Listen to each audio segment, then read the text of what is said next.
بسم اللہ الرحمن الرحیم۔ مشکل وقت میں دوست کی خاموشی سراسر دھوکہ دینے کے برابر ہے۔ جس سے حد سے زیادہ محبت ہو اس سے اتنی ہی زیادہ نفرت بھی ہو سکتی ہے، کیونکہ جب خوبصورت شیشہ ٹوٹتا ہے تو وہی خطرناک ہتھیار بن جاتا ہے۔ جب آپ بچوں کو مارتے ہیں تو اس کا مطلب یہ ہوتا ہے کہ آپ کے اندر ان کو سمجھانے کی صلاحیت موجود نہیں ہے۔ جب آپ اپنی پریشانیوں کو عبادت میں بدل دیتے ہیں تو خدا آپ کے مسائل کو نعمتوں میں بدل دیتا ہے۔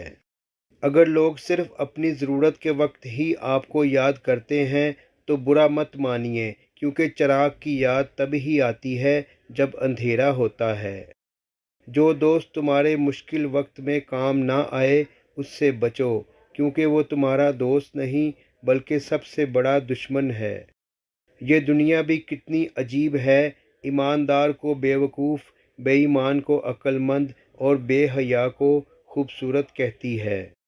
لوگ کہتے ہیں دولت جمع کر کے رکھو، برے وقت میں کام آئے گی، اور میں کہتا ہوں کہ اللہ پر یقین رکھو، برا وقت آئے گا ہی نہیں۔ مٹی کے اوپر محل بنانے کی فکر کے ساتھ ساتھ مٹی کے نیچے بھی محل بنانے کی کوشش بھی لازمی جاری رکھیں۔ قرآن تو قوموں کو زندہ کرنے آیا تھا، لیکن اسے ہم نے مردوں کے سرہانے اور قبرستان میں سنانے تک محدود کر دیا ہے۔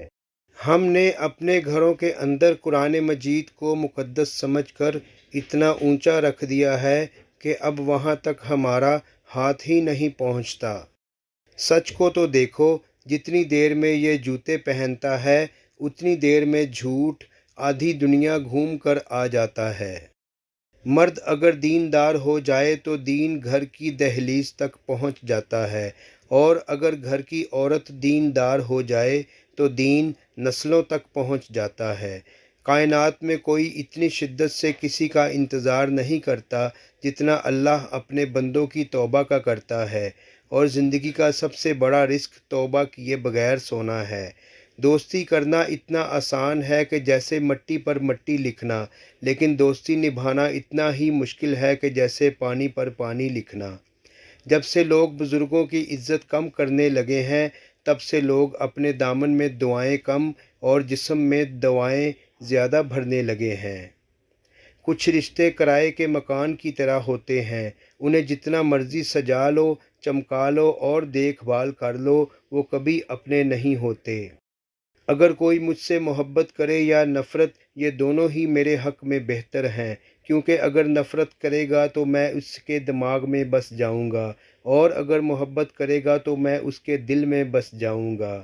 ہم اس دنیا میں یوں رہتے ہیں جیسے کبھی جائیں گے ہی نہیں، اور پھر یوں خاموشی سے چلے جاتے ہیں جیسے کبھی تھے ہی نہیں۔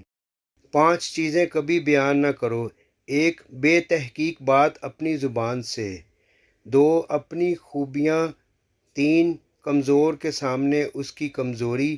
4 خود غرض کے سامنے اپنی مصیبت۔ اور 5 اپنی بیوی کے سامنے غیر عورت کی تعریف۔ اللہ بہتر کرے گا، یہ وہ الفاظ ہیں جن سے انسان کی آدھی پریشانیاں ختم ہو جاتی ہیں۔ جو انسان عبرت دیکھ کر بھی نہ سمجھے اور دلائل بھی نہ مانے تو اس کو قیامت خود بتائے گی کہ قیامت کیوں ضروری ہے۔ بھروسہ اگر خود پر کرو تو وہ آپ کی طاقت بن جاتی ہے، اور بھروسہ دوسروں پر کرو تو وہ آپ کی کمزوری بن جاتی ہے۔ جب آپ کچھ بھی نہ کر سکیں تو اپنی دعاؤں میں اضافہ کر لیں، کیونکہ اللہ تعالیٰ کے سوا کوئی بھی آپ کو کچھ نہیں دے سکتا۔ جہاں آپ کو عزت، سچائی اور خلوص نظر آئے وہاں دوستی کا ہاتھ بڑھاؤ، ورنہ تمہاری تنہائی تمہاری بہترین ساتھی ہے۔ طاقت انسان کو بدلتی نہیں ہے، بس اس کا نقاب اتار کر اصلی چہرہ ظاہر کر دیتی ہے۔ صرف ایک غلطی کرنے کی دیر ہے، لوگ یہ بھول جائیں گے کہ آپ کتنے شاندار انسان تھے۔ حضرت علی رضی اللہ تعالی عنہ فرماتے ہیں کہ تمام رشتوں میں سب سے زیادہ کمزور رشتہ تمہارے جسم اور تمہاری روح کا ہے، نہ جانے کب اور کہاں ٹوٹ جائے۔